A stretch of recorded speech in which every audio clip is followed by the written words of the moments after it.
Where the willingness is great, the difficulties cannot be great.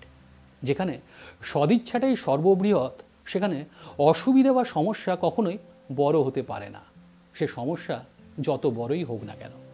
কিন্তু কোনো সমস্যায় তখন সমস্যা ছিল না, আগা গোড়া ক্রিকেটীয় আগ্রাসনে মোড়া, অথচ মেধাবী পণ্ডিত এবং মুসলিম অভিজাততন্ত্রের ছত্রছায়ায় বেড়ে ওঠা ছেলেটার জীবনে। তার জীবনের প্রতিটি পদক্ষেপে ক্রিকেট ছাড়া কিন্তু আর অন্য কিছুই ছিল না তখন। কিন্তু সেই ক্রিকেট নিয়ে তার দুচোখে যে স্বপ্ন ছিল তা কার্যত অর্ধেকটাই পূরণ করতে পেরেছিলেন তার ক্রিকেটীয় প্রতিভা এবং দক্ষতা অনুযায়ী। শুধুমাত্র একটা মর্মান্তিক এবং আকস্মিক দুর্ঘটনার কবলে পড়ে। কিন্তু তবুও লড়াইয়ের ময়দান ছেড়ে কিন্তু তিনি পালিয়ে যাননি। কিন্তু কি এমন মর্মান্তিক এবং ভয়ঙ্কর দুর্ঘটনা ঘটেছিল তার সঙ্গে যে তার ক্রিকেটীয় জীবনে নেমে এসেছিল এক অকাল বৈশাখী? আজকের ভিডিওয়ে আমরা কথা বলবো টাইগার মনসুর আলী খান পাতাউদির জীবনের সেই ভয়ঙ্কর দিন এবং তার থেকে নিজেকে বের করে লড়াইয়ের ময়দানে ফেরার কথা নিয়েই। কিন্তু তার আগে আবারও প্রত্যেকবারের মতো বলে রাখি, ওয়েলকাম টু কিশোর ক্যাফে। কিশোর ক্যাফের নতুন একটা ভিডিওতে তোমাদের সবাইকে স্বাগত জানাই। আমি তমাল। আবারও বলে রাখি, ভিডিওটা ভালো লাগলে লাইক, কমেন্ট এবং শেয়ার করার পাশাপাশি চ্যানেলটা সাবস্ক্রাইব করে পাশে থাকতে প্লিজ ভুলো না বন্ধুরা। তোমাদের সাবস্ক্রিপশন আমাদের ভালো কাজ করার জন্য, এরকমই নতুন কাজ করার জন্য একটা মস্ত বড় মোটিভেশন। কেমন আছো? ইংল্যান্ডের অক্সফোর্ড ইউনিভার্সিটির নিজস্ব মাঠ পার্কসে ইউনিভার্সিটি ক্রিকেটের ম্যাচ চলছে। বলে রাখা দরকার, পার্কসে অনুষ্ঠিত ম্যাচের দিকে সেই সময় সেন দৃষ্টি রাখতেন ইংল্যান্ডের একাধিক কাউন্টির তাবড় হর্তাকর্তারা।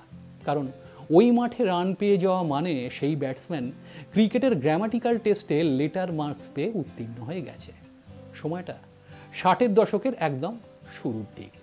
সেই পার্কসেই সাসেক্সের হয়ে ব্যাট করছেন টাইগার পাতাউদি। উল্টো দিকে ইয়র্কশায়ারের হয়ে বল করছেন দলের বোলিং অ্যাটাকের প্রধান মুখ ফ্রেডি ট্রুম্যান, রে লিংওয়ার্থ, ব্রায়ান ক্লজের মতন বাঘা বোলাররা। তবে বলে রাখা ভালো, এদের মধ্যেই ফ্রেডি ট্রুম্যান হচ্ছেন সেই বোলার যিনি 1952 সালে লিডসের হেডিংলি ক্রিকেট গ্রাউন্ডে বিজয় হাজারের নেতৃত্বাধীন ভারতীয় দলকে হারানোর মুখ্য কারিগর হয়ে উঠেছিলেন এবং ভারতকে কার্যত দুর্মুষ করেছিলেন একা হাতে, গোটা টেস্টে 7টি উইকেট তুলে নিয়ে।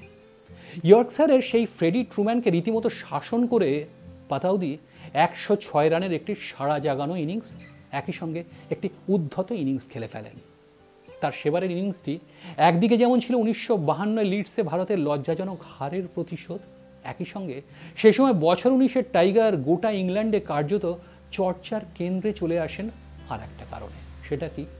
কারণ সেই সময় ইংল্যান্ডের ইউনিভার্সিটি ক্রিকেটে এক মরশুমে করা সর্বোচ্চ 1307 রানের থেকে মাত্র 92 রান তফাতে ছিলেন টাইগার মনসুর আলী খান পাতাউদি। তখনও হাতে মরশুমের গোটা 3 ম্যাচ বাকি। ফলে সবাই জানে খুব সহজেই তিনি টপকে যাবেন সেই 1307 রানের রেকর্ড। একে তিনি নিজের রেকর্ডের দরজায় দাঁড়িয়ে, একই সঙ্গে সেই সময় তার দল অক্সফোর্ড বেশ চাপে। এমন সময় পরের দিন কার্যত নতুন বলে খেলতে নামবেন টাইগার।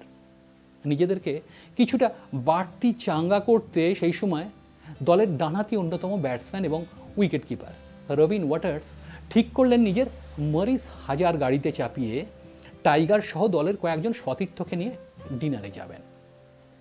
সকলে গেলেন এবং ডিনার সেরে ফেরার সময় দলের বাদবাকি সতীর্থরা যখন ঠিক করেন হেঁটে ফেরার কথা, তারা ঠিক করেন হেঁটে ফিরবেন। স্বাভাবিকভাবেই সেক্ষেত্রে একা পড়ে যেতেন রবিন ওয়াটার্স, কারণ গাড়িটা তারই। তাই রবিন একা ফিরবেন ভেবে তাকে সঙ্গ দিতে ফ্রন্ট সিটে রবিনের পাশেই চেপে বসলেন টাইগার পাতাউদি। আর এখানেই হয়তো দুর্ভাগ্য আর নিয়তি তার প্রতি একটু বেশি নির্দয় হয়ে পড়ে। পাতাউদির কোমরে তখনও সিট বেল্ট বাঁধা হয়নি আর রবিনের মরিস তখনও স্টার্ট দেয়নি। গাড়ি দাঁড়িয়ে পার্কিং জোনে হঠাৎই উল্টো দিক থেকে একটা গাড়ি এসে সোজাসুজি সজোরে ধাক্কা মারে রবিনের মরিস 1000-কে। উইন্ডস্ক্রিন ভেঙে বাইরে গিয়ে ছিটকে পড়েন টাইগার মনসুর আলী খান পাতাউদি। তড়িঘড়ি তাকে নিয়ে যাওয়া হয় স্থানীয় ব্রাইটন হসপিটালে। টাইগার প্রথমে ভেবেছিলেন তার হাতটি ভেঙেছে, কিন্তু সেটা ভাবলেও পরে দেখা যায় তার ডান চোখে অজস্র ছোট ছোট কাঁচের টুকরো ঢুকে গেছে। অত্যন্ত দ্রুততার সাথে তার চোখের অপারেশনও করা হয়, কিন্তু শেষ রক্ষে হয়নি। বাঁচানো যায়নি তার ডান চোখটি। দৃষ্টিশক্তি চলে গেছিল প্রায় 95%। পরবর্তীতে ডাক্তারের পরামর্শে লেন্স বসিয়ে দৃষ্টিশক্তি ফেরানোর উদ্যোগ হলেও কার্যত তাতে লাভের লাভ আর কিছুই হয়নি। ওই একমাত্র বাঁ চোখকে সম্বল করে এবার তাকে খেলতে হবে অথবা ময়দান ছেড়ে চলে যেতে হবে। এইরকম পরিস্থিতিতে এসে দাঁড়ায় পাতাউদির ক্রিকেট ভাগ্য। কিন্তু এরপরেও তিনি ময়দান ছাড়েননি। নিজের দেশের হয়ে খেলার সময় একদিকে যেমন মুখোমুখি হয়েছেন Caribbean superfast bowling machine Wesley হল বা চার্লি গ্রিফিথের, ঠিক একইভাবে 1974-এ ভারত সফরে আসা ওয়েস্ট ইন্ডিজ দলের অন্যতম সেরা ক্যারিবিয়ান পেস অ্যাটাকার অ্যান্ডি রবার্টসের, যার একটি ডেলিভারি তার মুখে লেগে চোয়াল ফাটিয়ে দেয় টাইগারের। কিন্তু এরপরও কিন্তু তিনি দমবার পাত্র ছিলেন না, কারণ তিনি যে টাইগার। তাই সেই ফাটা চোয়ালকে ঠিক করে ফের ফিরে আসেন পাতাউদি। আর ফিরেই অপর Caribbean fast bowler Vanburn হোল্ডারকে 1 ওভারে বেধড়ক মেরে দলকে জেতান কলকাতার সেই টেস্ট ম্যাচ। মর্মান্তিক দুর্ঘটনায় নিজের এক চোখ খুইয়েও কোনোদিন তাকে অজুহাত করেননি টাইগার পাতাউদি। বরং দুর্ঘটনা প্রসঙ্গে তাকে জিজ্ঞেস করা হলে তিনি মৃতভাষী টাইগার জবাবে শুধুই বলতেন, এটি ছোট্ট একটি দুর্ভাগ্য ছাড়া আর কিছুই না। কারণ নিজের সাফল্য বা ব্যর্থতার জন্য কোনো কিছুকে দায়ী করা না, বরং নিজের স্বপ্ন, প্যাশন আর ইচ্ছেকে চূড়ান্ত ধাপে পৌঁছে দিতে তিনি চ্যালেঞ্জ করেছিলেন কঠিন থেকে অতি কঠিন বাধাকেও। সেখানে এক চোখ হারানোটাও তার কাছে হয়তো নেহাতি একটা তুচ্ছ বিষয় ছিল।